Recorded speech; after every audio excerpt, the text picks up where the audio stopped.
ٹھیک ہے. اچھا حسن نثار صاحب، اگر میں اسی بات کو جو ڈاکٹر عامر لیاقت صاحب تاریخی حوالے دے کر ثابت کر رہے ہیں، اور یہ تو ہے جب بھی کوئی دھماکہ ہوتا ہے تو یہ ہم فوراً اسٹیٹمنٹ سنتے ہیں، ایسا کرنے والا مسلمان نہیں ہو سکتا. اگر عامر لیاقت صاحب جو بات کہہ رہے ہیں اگر آپ اس سے ایگری کرتے ہیں تو پھر اگر میں یہ کہوں، اس لیے کہ وہ آج کل کی بات نہیں کر رہے، وہ تو 1400 سال پہلے واقعہ کربلا تک بھی لے جا رہے ہیں، اور اس سے پہلے عبد الرحمن ابن ملجم، تو پھر مسلمانوں کی حیثیت سے اس کا مطلب ہماری جو تاریخ ہے وہ پھر مطلب کوئی زیادہ قابل فخر نہیں ہے، اس کا مطلب آپس میں ہی لڑتے رہے اتنے سالوں سے. یہ بات صحیح ہے پھر حسن نثار صاحب؟ نہیں، وہ 100% درست کہہ رہے ہیں. اس کے بعد کی ساری تاریخ، کل تک کی تاریخ، آج کی تاریخ میں بھی یہی کچھ ہو رہا ہے. اس ملک کو آزاد ہوئے 64 برس ہو گئے. ان کے مقتول بھی ہمارے اپنے ہیں اور قاتل بھی ہمارے اپنے.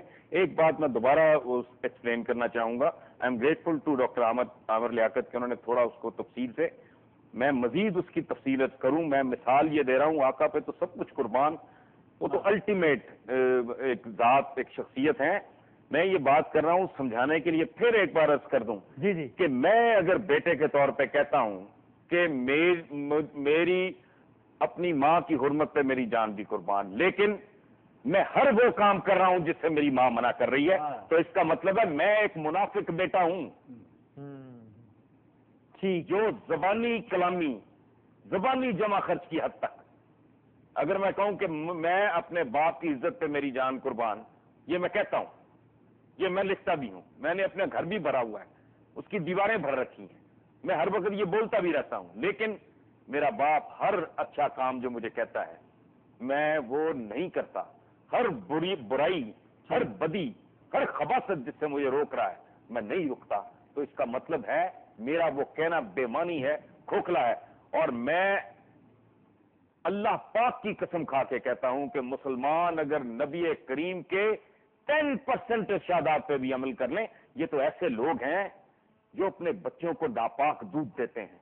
انہوں نے قدم قدم پہ کھانا سکھایا، اٹھنا سکھایا، بیٹھنا سکھایا، ملنا سکھایا، رخصت ہونا سکھایا، سفر کرنا سکھایا، مہمان بننا سکھایا. مطلب کیا نہیں سکھایا؟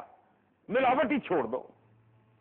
تو پھر یہ مسئلہ جو ہے حسن نثار صاحب کسی ایک خاص طبقے میں ہے یا ہر انڈیویجول میں؟ میں آپ کو نہیں، میں کہتا ہوں یہ 1.5 ارب مسلمان جو ہے اس کو سزا مل رہی ہے. میں اب دیکھیں بات سنیں، یہ ڈپلومسی کی اپنی دنیا میں نام نہیں لیتا، کبھی اپنے مسلمان ملکوں کے سربراہان کی گاڑیوں کے تعداد پر ذرا غور کریں. پچھلے دنوں وہ فوٹوگرافس بھی چھپی ہیں، ڈائمنڈ فٹڈ گاڑیاں، ان کا لائف سٹائل دیکھیں، یہ کدھر پیسہ خرچ کرتے ہیں اس پہ ذرا غور کریں. 7 سال پرانی، 2 سال پہلے میں نے یہ پڑھا تھا، 9 سال پرانی ہو گئی ہوگی، پورش چلاتا ہے بل گیٹس. یہ کیا لوگ ہیں؟ ہم کون لوگ ہیں؟ ہم کیا کر رہے ہیں؟ آقا کی کسی ایک بات پہ اگر عمل درآمد ہو رہا ہو تو پلیز آپ مجھے بتائیں. ٹھیک ہے، میں اسی کو لے کے آگے کوئی اور بتا دے. میں نے ایک بار لکھا تھا، قاضی صاحب کا کہیں کوئی اسٹیٹمنٹ تھا، اسلامی اقدار، میں نے کہا خدا کا واسطہ میری زندگی آسان ہو جائے گی، مجھے بھی بتا دو کون سی ایک اسلامی قدر ہے جس پہ یہاں عمل ہو رہا ہے. حکمران تو چھوڑیں، وہ تو بدماشیہ ہے، عوام کا بھی کیا حال ہے. ٹھیک ہے، میں اسی کو لے کے آگے بڑھتا ہوں. تو ڈاکٹر عامر لیاقت صاحب، یعنی مسلم امہ کی تو آپ نے بات کر لی کہ ہم ہدایت میں عمل نہیں کر رہے. بالکل اگر ہم آج کی دنیا پر آ جائیں، 2011 میں آ جائیں، تو آج بھی جو مسلم بلاک ہے یا جو مسلم امہ جس کو ہم کہتے ہیں، افسوس کے ساتھ جو حسن نثار صاحب کہہ رہے ہیں، آپ کا بھی کیا یہ خیال ہے کہ اس کے جو سربراہان ہیں ان کا آج بھی جو طرز عمل ہے وہ مسلم حکمرانوں والا نہیں ہے آپ کے سامنے؟ 100% حسن نثار صاحب درست کہہ رہے ہیں. عالیشان بنگلوں کے حریری پردوں کے پیچھے یہ اپنی زندگی گزارتے ہیں.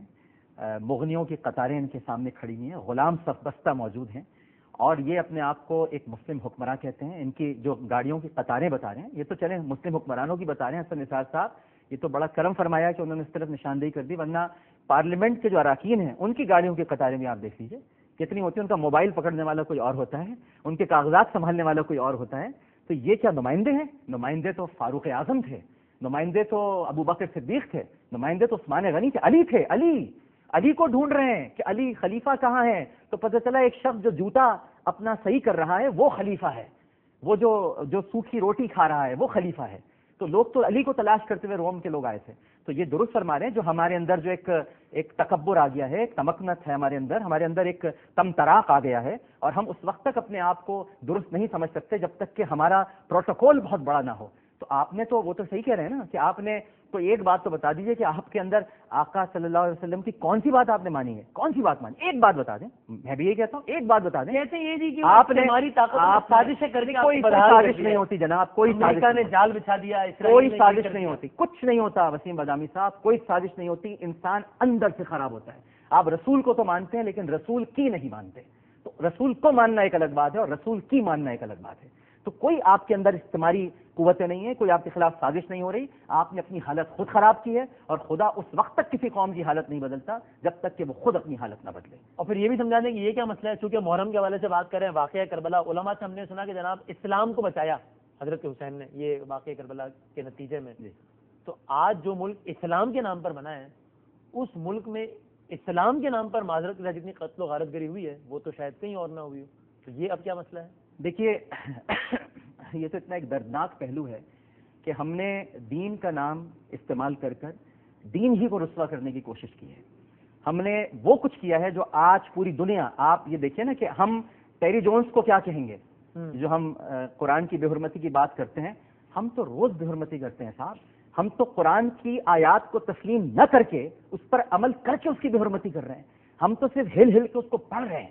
اس کے اندر جو میسج ہے, جو پیغام ہے, جو ہدایت ہے, جو اپنے آپ کو تبدیل کرنے کا ایک حکم ہے, ہم وہ نہیں کر رہے. یہ سیل بھی توہین قرآن ہے, یہ بھی توہین رسالت ہے, یہ توہین رسالت ہے, یہ توہین قرآن ہے. ہم نے نبی کریم صلی اللہ علیہ وسلم کی جو احکامات تھے, ہمیں سود سے روکا گیا, ہم سود کھاتے ہیں. ہمیں رشوت سے روکا گیا, ہم رشوت دیتے بھی ہیں اور کھاتے بھی ہیں. ہمیں ایک دوسرے کے دکھ درد میں آگے بڑھ کر ساتھ دینے کے لیے کہا گیا, ہم اتنی ہی عیب جوئی کرتے ہیں, اتنی ہی غیبت کرتے ہیں. ہمارا بس چلے تو ہم کسی بھی انسان کو ذلیل کرنے میں کوئی کسر نہ چھوڑیں. ہم کہاں پر کھڑے ہوئے ہیں وسیم بادامی صاحب؟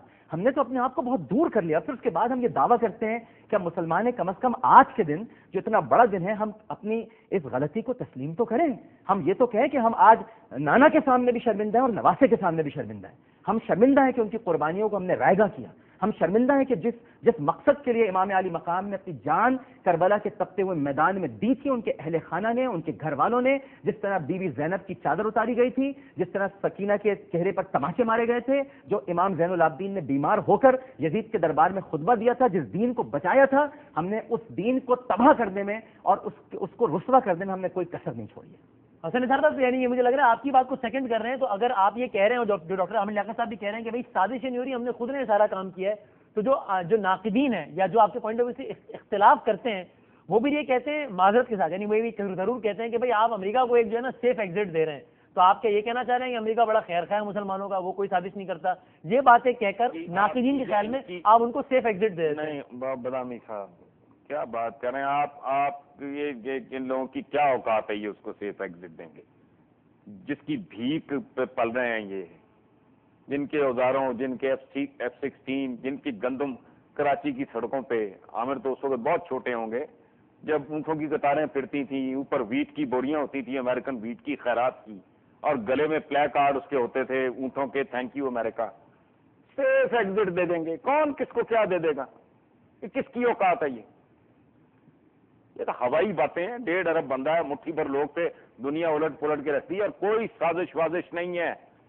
سازش, اچھا بات سنیں, پھر اگر آپ کے رائیولز ہیں بھائی, آپ کے تو سگے بھائی ایک دوسرے کے سر کاٹتے رہے ہیں.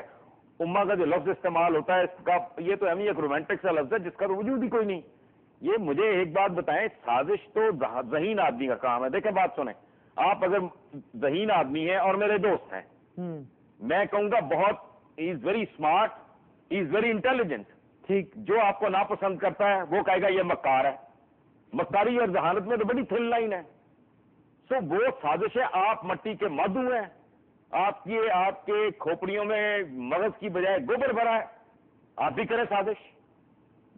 لیکن اور یہ جو آپ نے بات کی اس کو بھی کلیئر کر دیں حسن نثار صاحب, جتنا نہیں. ہاں کیا میں تو یہاں پر یہ بحث کر رہا ہوں کہ مسلم امہ جو ہے وہ اس وقت اپنا کردار صحیح ادا کر رہی ہے یا نہیں کر رہی. آپ تو مسلم امہ کی ایگزسٹنس کو ہی چیلنج کر رہے ہیں. آپ ہے ہی کوئی نہیں, مسلم امہ کا تو وجود ہی نہیں ہے.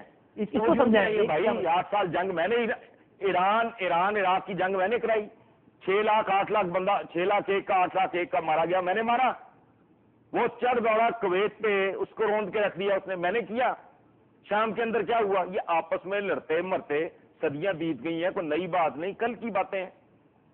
آپس میں کس طرح متصادم ہو جاتے ہیں, کس طرح ٹکرا جاتے ہیں, کس طرح ایک دوسرے کا ستیہ ناش کرتے ہیں, یہ صدیوں کی تاریخ ہے.